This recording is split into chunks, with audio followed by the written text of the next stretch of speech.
A very good evening. You're most welcome to the NILE News Bulletin with me, Mercy Draru, the anchor for tonight. And today happens to be a Saturday, the 25th of January, 2025. And before we dash any further, let's first take a look on the headlines making up the big stories tonight.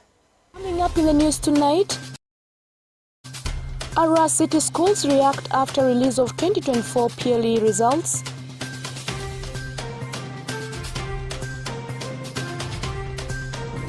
Yumbe District launches campaign to end stigma against teenagers.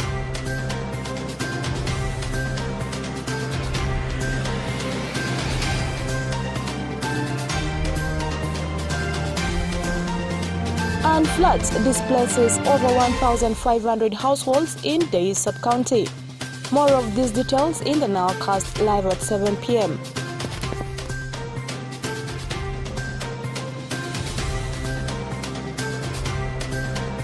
Coming up in the news tonight, Arua City schools react after release of 2024 PLE results.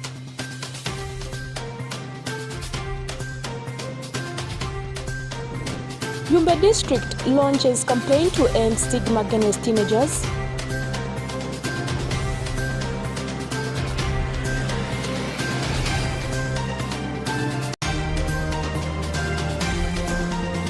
And floods displaces over 1,500 households in Days sub-county. More of these details in the Nowcast live at 7 p.m.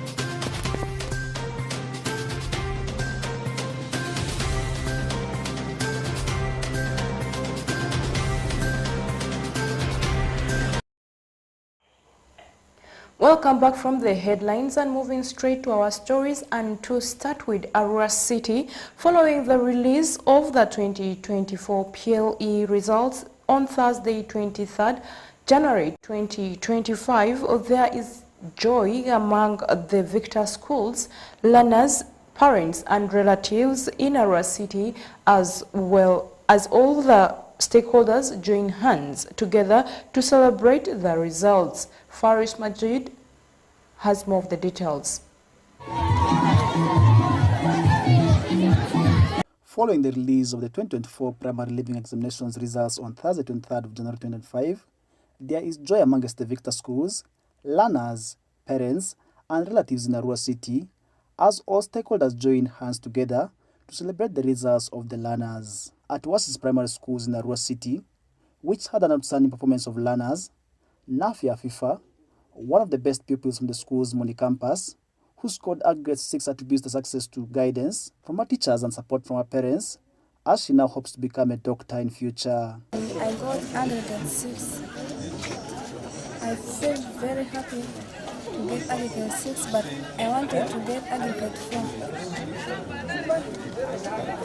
The advice I took from my teachers, my parents, then I revised my books. If I had anything that was challenging me, I could go to my teachers for help. I want to become a doctor. I want to go to Kawem, a Muslim. Dradebo John Bosco, the administrator of Oasis schools in Arua City and Koboko district, is excited about the performance of their learners in last year's examinations. We have Oasis main campus Abirichi that has 50 candidates.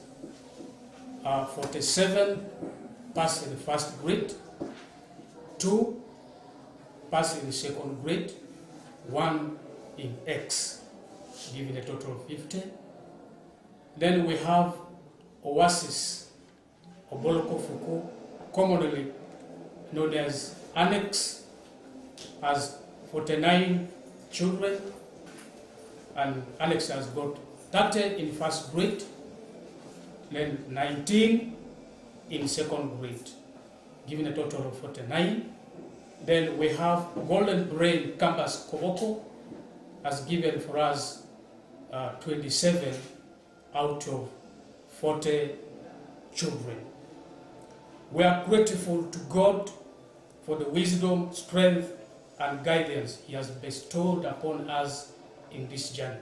Meanwhile, at Andu Nasaran Primary School, another private school found in Kenya Ward Central Division in Arua City, Armando Godfrey, the head teacher of the school, says 60 candidates were registered for the examinations in his center, who all took part in examinations, where 20 turned out to be in Division 1.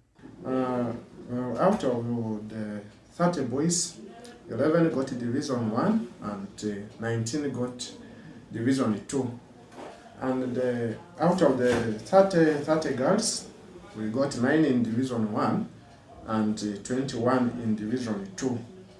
The best candidate got aggregate 7, that is Opinia Emanuela, and the worst candidates got aggregate 18. However, at Taro Parents Primary School, which is government-aided, only one candidate passed in Division 1, amid its great improvement from learners in last year's examinations, as explained by Mansour Ramadan, the acting deputy head teacher of the school. Compared to 2023 result, there's a great improvement. However, still, as like last year, the school has also managed to give 1 first grade,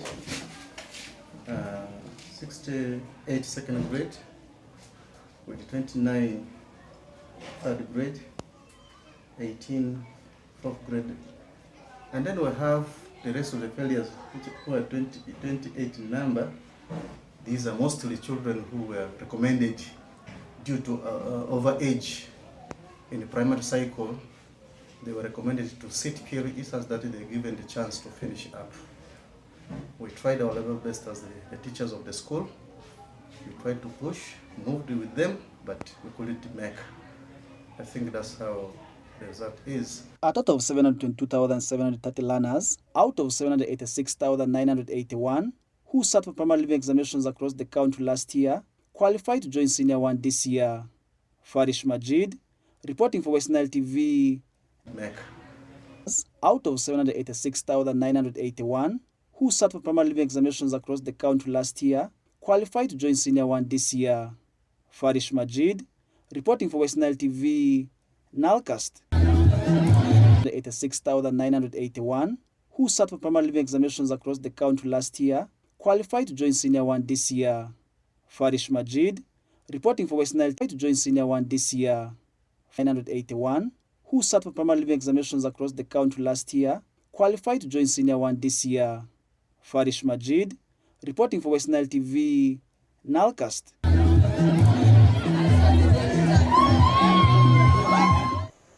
Sorry for that technical mistake there. And still going to Arua District. Arua District local government has postponed the National Resistance Movement celebrations that is commemorated on the 26th of January 2020, commemorated on the 26th of January every year, as a culture of remembering the liberation struggle that the ruling National Resistance Movement, a party led by His Excellency Yoweri Kaguta Museveni, commemorates annually. Arua District has opted to postpone her celebrations to 7th of February 2025. Alfred Okonji, the district chairman, LC5, has praised the NRM government for the great services delivered to the people of Uganda and Arua district in particular. Okonji also requested the government to invest in a milestone project that will act as a resource center for the district at a sub-county level to support the people of Arua district for their diligent support to the government of NRM. Jura Joseph has more of the details. Vocational Training Institute for the district. If NRM can do that for Arua district, Arua will celebrate on 7th of February. Why? Because we need to give time for people to be involved. We need to give time to mobilize the resources. But the good thing here is the ownership, where they have accepted to celebrate the day. So it's going to be there on 7th. The venue, it's going to be at the Eruba Primary School. On 7th, we shall celebrate the NRM Day. NRM has done a lot for the people of Arua district and also West Nile and Uganda at large. The good thing they have done, number one, is security, maintaining security. We need that one. Number one, security in everything. Then number two is the provision of services. provision of services. You get to see that NRM is providing services, particularly social protection across the life cycle. You see now elders getting money, SAGE. Now you see children being taken care of. You see health services.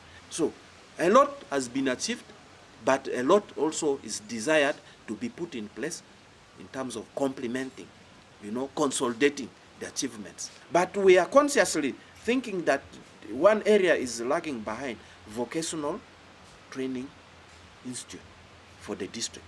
If NRM can do that for Arua district, that will be very good. Number two, putting a monument here in Arua district, that this will be a resource center for maybe political ideology, for development ideology. NRM should be able to put that kind of resource center in Arua district. But to me, vocational training institution, if not at district level, but in each of the 4 sub-counties, that can be as a skilling center and as a common user facility for the communities. That will be the best. Yumbe District has launched Oluwalu campaign, a slogan that stands for togetherness to help in curbing stigma against school-going age teenagers. The campaign aims to mitigate menstrual health, early child marriage, financial literacy, gender-based violence, and leadership, among others. Benson Orakupa's story was in Yumbe District, covering the story. Take a look. Since the cases of stigma against school-going ages in Yumbe District has become rampant, the district has launched Oluwalu campaign, a slogan that stands for togetherness to help in curbing the stress zone. The initiative will mitigate areas of menstruation, early child marriage, financial literacy, gender-based violence, and leadership. This happened on Thursday, 23rd of Jan 2024 at Yumbe Boma grounds, attracting different stakeholders such as government officials, community members, clan leaders and clergy, school-going ages from Moyo, Obonge and within Yumbe, most of focal personnel behind the initiative.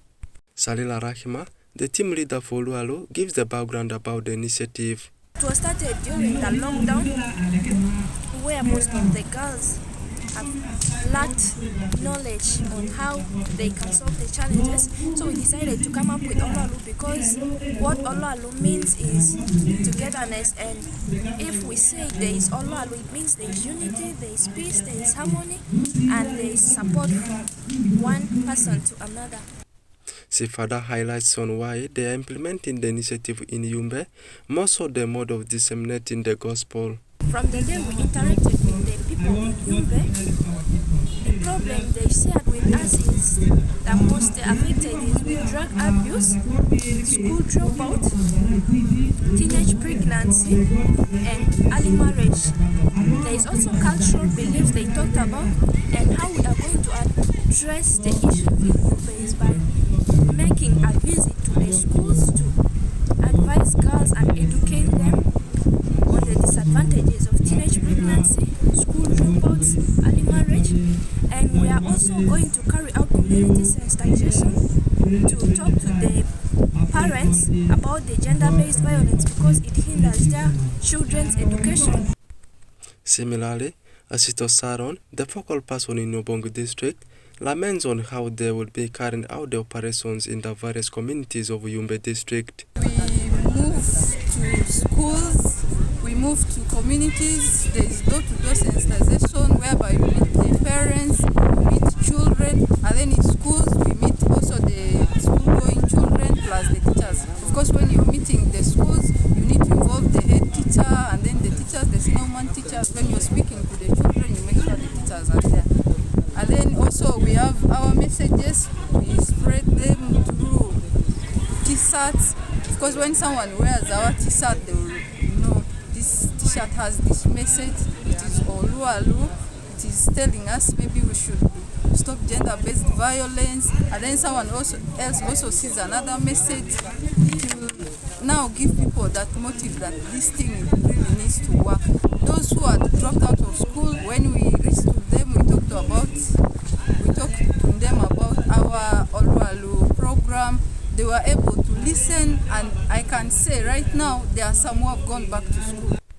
Meanwhile, Kaya Lainas, Yumbe District Vice Chairperson, calls upon collective effort among the various stakeholders in order to curb the situation. We have stakeholders. You see, when we talk of teenage pregnancy, children who are below 15 years, children who are below 18 years getting pregnant, this is supposed to be defilement. You see, if we talk about 5,000 teenage mothers, it means 5,000 cases of defilement. But why has it gone unabated? It means key stakeholders, parents, us government leaders, religious leaders, opinion leaders, we are not playing our part. Because if a religious leader sanctions marriage between teenage mothers, that is wrong. If elders sit to take dowry out of a young girl because they want goats, that's wrong. If a child, maybe a case is reported at the police and this file is mismanaged by police, this is wrong.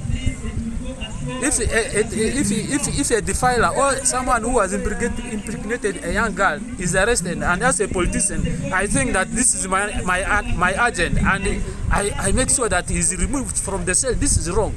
So this is where I'm calling for collective responsibility. Kawawa Rashid Abdallah, Resident District Commissioner in charge of Parish Development Model and Education, encourages the parents to prioritize in education sector. Our plan for this year, with all the sub-county chiefs, we have a campaign of go back to school. When the school open, any learners you get at home, we are going to arrest. And then the parents will pay 250. These learners should not be chased home because of school fees. If there is any problem, it is not the learners who are paying this money. It is their parents paying this money. Why don't you involve the parents? You call the parents. Now instead of chasing the learners on Monday, as they report to school, they say this learner should not be sent home on Monday. This learner should be sent home on Friday, and they should be given cheat. As they go home for the weekends, drop the cheat and give it to the parents. Oluelu campaign is an initiative that started in 2019 during COVID pandemic in the districts of Moyo and Obongi by a group of 72 school-going ages before being launched in Yumbe this year. Therefore, the initiative is set to spread its wings in the other districts of West Nile region in the near future. Hence, teenagers are calling upon partners for support. Oraku Benson Pastore, West Nile Television Nilecast. Welcome back from that story, and moving to Pakwa.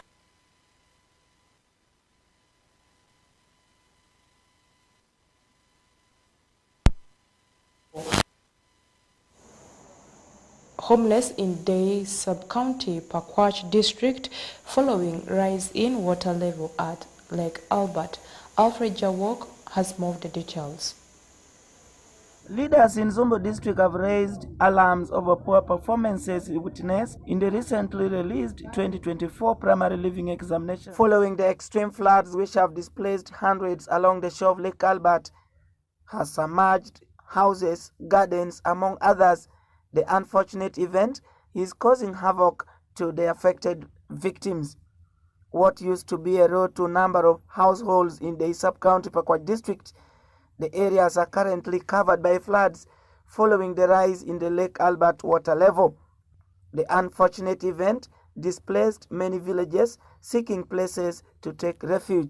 Ovonji Thomas, 56 years, one of the victims, whose 3 houses were submerged by the floods, urges the government to come for their help.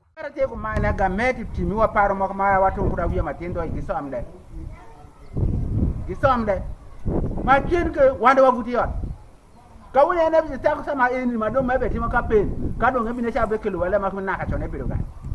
However, Honorable Ofoy Shaban, former chairperson local council 3 Panyimur sub-county, equally said many residents have been affected by the floods. Honorable Ofoy further said the floods have affected revenue collections as many landing sites have been neglected due to flooding of the areas. Even within the 200 meters, but the water cannot go above that. So I think there's need for technical advice to that effect. As regards the people who have been affected, I would call on government to the leadership in place at the moment and in all these areas to try and do profiling of the people who have lost their property and maybe lay a good claim to government to try and help them. If people are being helped for mudslides, floodings in different parts of the country, I think it would be also prudent for the people who have lost property, have lost lives in the increase of these water levels. In the meantime, Honorable Emmanuel Onyetho, Member of Parliament, Jonam County, urges government to extend relief items to the affected households. Of this flood, there was the first episode and the waters had receded. So at that time, government gave a warning to people and said, please, waters will always claim their space. You can stay for so many years without it, but when it comes, it will claim its space. So it means from the first episode, people did not need to go back. Some people had gone back to their earlier homes. That warning was already there.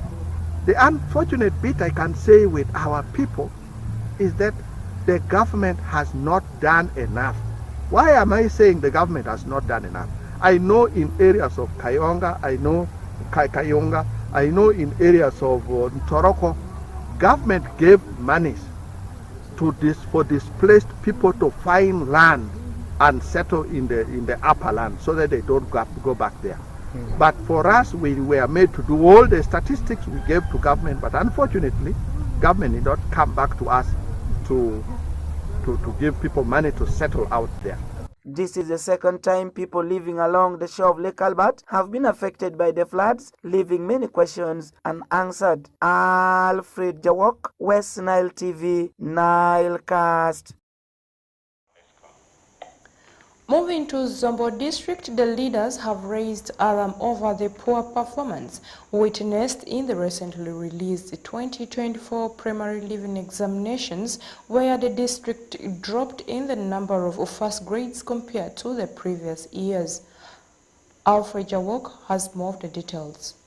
Leaders in Zombo district have raised alarms over poor performances witnessed in the recently released 2024 primary living examinations, where the district dropped in the number of first grades compared to previous academic years. This was observed on Friday, 24th January 2025, after UNEB yesterday released PLE examination results for 2024, and Zombo district only got 23 candidates in Division 1. Honorable Onega Innocent Godfred, LC3 by the Town Council, notes that the poor performances were marred by rampant absenteeism and laziness of school head teachers and their staff, making learners miss lessons.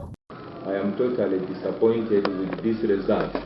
The result that first grade which we received in Zombo district is equivalent or even half of one school in Kampala. The total number of first grade is disappointing. One of the factors is that we don't have favorable environment for studies, and this greatly affects the learning. Onenchan Sadiq, chairperson Social Service Committee Zombo District, stated that some head teachers and their teachers have external businesses like riding boda, mobile money operators, among others, which make them miss classes. He demanded the District Education Department to put stringent measures to improve the performance of both teachers and learners. We cannot be proud of 23 in the whole of Zombo District. Other districts, 23 is in one school, or they're getting 100 in one school. Now, if the whole of Zombo can get 23, we can never be proud of this. But what is contributing to all this? It's not a one-man show. We are not going to blame one person. It's a collective blame which all of us should share. You, as a parent, what did you do to ensure that your child perform well? Did you give the child all the material he or she wanted? Did you provide adequate time to read?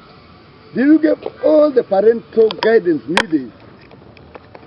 That's on the side of the parent. Side of the teacher. Were you serious? Did you prepare your lesson scheme?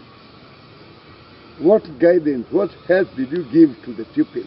Jen Nikoma, head teacher by the Modern Nasaram Primary School, a private school, also denounced devices, revealing that some head teachers have failed to implement the new system known as Teller to monitor the presence of teachers at school. According to Nikoma, these had contributed to poor performance in schools in Zombo district. I think our school tried. We had 43 candidates, 8 got division 1, 31.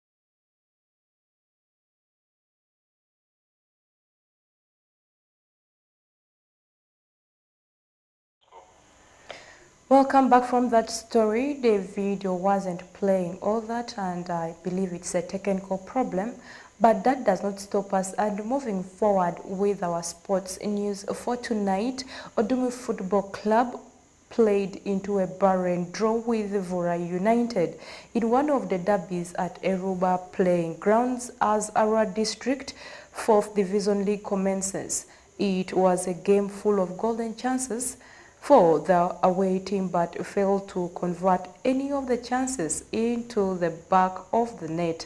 And Benson Pastore Oraku was in the pitch. Take a look.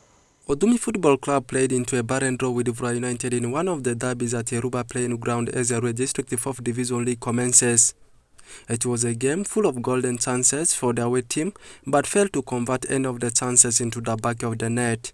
Afayo Patrick, the FA chairman for Arua District, says they have delayed to kick off their 4th Division League for this season because the region has come up with a new system of registration. We have delayed to kick off for this season, 2025-2026,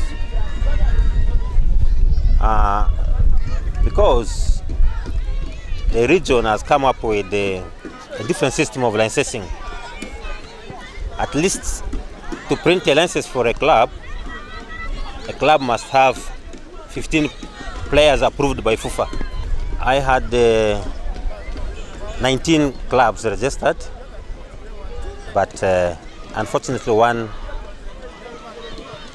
kicked off. Remain with one did not participate in registration of the players. At the moment I'm having 18 clubs. Out of 18 clubs, the first licenses came for only 13 clubs, but the 5 are yet to come, which made only 13 to kick off. Meanwhile, Aikobo Innocent, team captain for Odumi Football Club, laments by saying, much as the game was difficult, they have really tried their best. We are so grateful for how intense the game was. In a game, always there is a win, draw or lose, but for today's case, it ended up as a draw. Though it was intense, but our team tried its best. And having been an away game, it was really a difficult game, but we are grateful that we managed to pick up a point. And we look forward to catching up later this week, perhaps on Saturday, where we can get back on winning ways. Similarly, under Makisto, the team captain for Vura United, says, much as they have drawn their first game, they are hoping for the best result in the next encounter. This is our first game, first match for the league, that is a 4th division. It has ended goalless. Much as it is not like the result we expected, but we hope for the best next time. Since this is our first game, we shall go back and prepare for the better results. So, not losing morale, we're still going back to the drawing board and we work on our weaknesses. We have realized 1 or 2, 3 mistakes we are going back and correct them. In total, 18 teams registered for this season's 4th Division League under Arua DFA. So far, 13 teams have acquired license, with the other 5 teams yet waiting for license. And Odumi made the name of Arua DFA to sign last season in a mini-zonal league that was hosted by Madi Okolo. Oraku Benson Pastore, West Nile Television, Nilecast Sports. And with that story, we have come to the end of our Nilecast News Bulletin for this evening, today, 25th January 2025. And thanks for always choosing West Nile Television for all your programs that runs from Mondays to Monday. And from me to you, my name is Mercy Daro, the anchor, and have a very blessed evening.